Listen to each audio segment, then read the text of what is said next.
Do you want to save or invest more of your money? In today's video, I will be going over some ways for you to save or invest more of your money. Following some of these guidelines allowed me to personally save and invest more than 70% of my income. Hi there, if you're a returning subscriber, welcome back.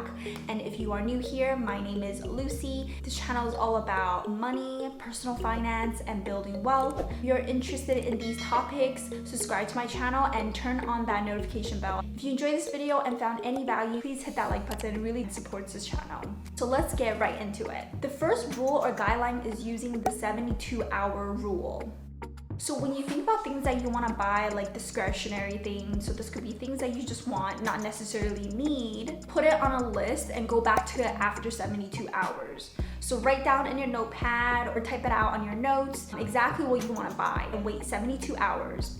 And then after the 72 hours, decide whether or not you still want it or if you don't want to buy it anymore. So this pretty much helps you stop from impulsively buying things and allows you to kind of think about if this item is really meaningful and worth your money. But it's probably more likely that after the 72 hours, you'll realize that it's not. We're trained for this so-called instant gratification, being able to click that checkout button and buy your favorite pair of jeans. Using the 72-hour rule will allow you to delay instant gratification, and it pretty much will decrease your impulsive buying behavior and in turn help you save a lot more money. The second rule or guideline is to buy generic branded items.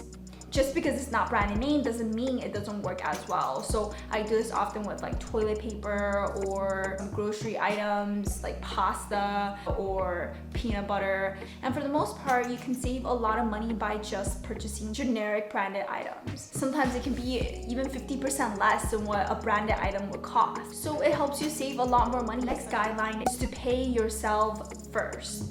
Now this is pretty much saying that whenever you receive a paycheck, instead of putting that money towards your expenses and your debts and liabilities, you should put that money towards your savings and retirement or investment accounts. So you are paying yourself first. It's almost like taxes, where it's just automatically withdrawn from your paycheck, so that whatever you have left after it's been saved or invested is what you're working with to pay off your expenses. This allows you to not worry too much about spending more than you have, and then you end up not having enough money for your savings or investment accounts. Because the typical way of doing this is to get a paycheck, you pay off your expenses, pay off your debts, and whatever's left over is where you're going to save or invest. But try to reverse that, so that way you're tricking yourself to saving and investing before you pay off any of those expenses. Basically, what you're doing here is ensuring that you are being paid first before you pay other bills. And I find this being the easiest way to save a lot of money. When I first started working, I pay off all my bills first and then focus on saving whatever's left over. Some months I could save a couple hundred, other months I save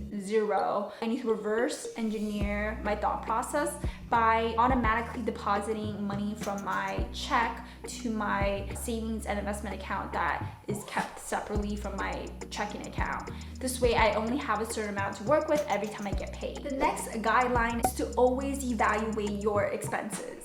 Now we are constantly changing, our bills are constantly changing, we have debts, we have different expenses, we may have moved to a new place, maybe bought a house, have a car loan. There are many reasons why our expenses are constantly changing, and so it's important for us to always figure out what is changing and how we can try to save money with each of those expenses.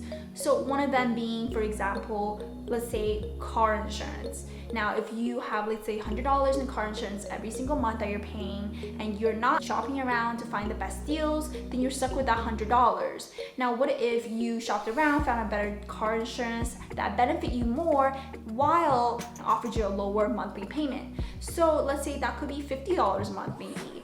If you didn't go down the route of figuring out whether or not there is a cheaper option, then that's $50 that you're missing out on every month. That is $600 per year that you may be missing out on if you didn't look at your expenses and figure out whether or not it can be reduced.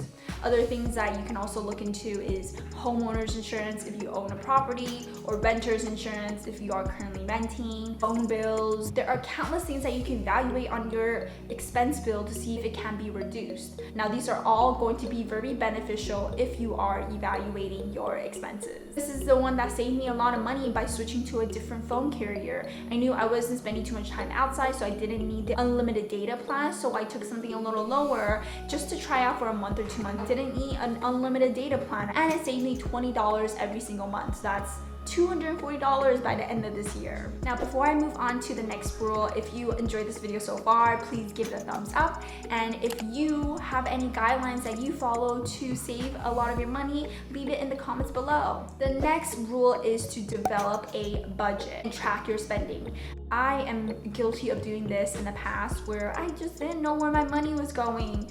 If you ask me how much I'm spending on dining out or groceries, I could give you an estimate, not so much a very accurate number. I didn't know what I was spending on every single month or where most of my money was going. This on top of not paying myself first, I was not having a very good saving and investment goal. And so when I started to focus on budgeting and figuring out exactly how much I spent every single month, I would reconcile my credit card balances, see what I spent every single month. And now I have more visibility into my spending habits. Like, am I spending too much on eating out? Am I spending too much on gas? Like, what am I spending my money on? This allowed me to figure out that I'm saving and investing more than 70% of my income. This is something that is important because if you don't have a goal, you don't have a budget, then you won't be able to reach your own financial goals. So the first thing to be able to reach your financial goals is knowing exactly where your money is going. And I did this really badly, especially when I started my first full-time job. Here I was spending left and right. I was paying bills. I had my rent. I had my utilities, phone bills. I was eating out. I had insurance to pay. It was just a lot of things, and I didn't save as much as I would have liked to the first 1 to 2 years of my career. That's just lessons that I had to learn the hard way. I have a much healthier spending habit, so it allows me to invest a lot of my income. Now, number 6 is to look for the free option. There are a lot of places that can give you free things. So for example, if you like reading books, you can go borrow a book from the library. This may be very traditional, but it saves you a lot more money than buying a $15 book that you read once. It just sits there. Museum passes, there's usually a lot of different museums that offer a free weekend in a month or offer free entry for special occasions and special events. Whenever you can, just ask to see if there is a discount. You used to be humiliated asking for a discount or asking for something for a cheaper price, but you know, if it's more money in my pocket, then it doesn't hurt to ask. And really, there's no harm in asking. Like, what's the worst they could do? Say no. The next rule is the buy nothing movement.